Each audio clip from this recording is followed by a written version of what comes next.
Liverpool 3, Athletico Madrid 2. Now, against Bournemouth, Liverpool was beating Bournemouth 2-0. Then it became 2-2, and Liverpool won, and it became 3-2.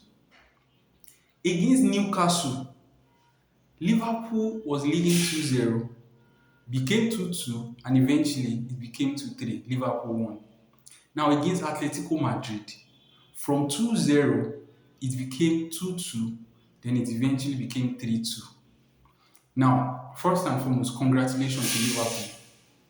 A win is a win. They were able to get their 3 points. Alright, so we need to congratulate them for that. But is this sustainable? No, I don't want to call this remontada actually because they've always been the one taking the lead.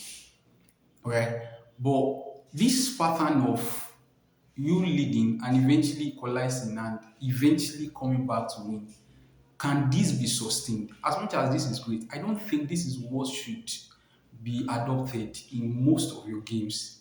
Now, Liverpool has played about 5 matches, they've won, which is great. But it's so sad that 3 of those games they've had to win at the dying minute.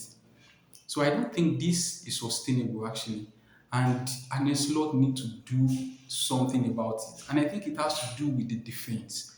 They need to work on the solidity of their defense. The defense is really shaky. If you are leading, you should be able to lead and get your 3 points without any hassle. Okay.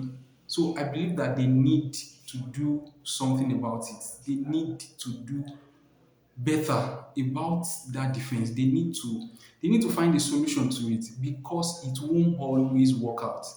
All right. There are days when it will be so needed, when the 3 points will be so needed, and you leading 2-0 and the opponent come up and equalize, and that will be the end. And you might even be unlucky in a day like that, and they take the win from you. Okay, so I feel like as Slot has a job to do as long as taking care of that defense. Now, another thing that I want to also talk about is the substitution he made yesterday.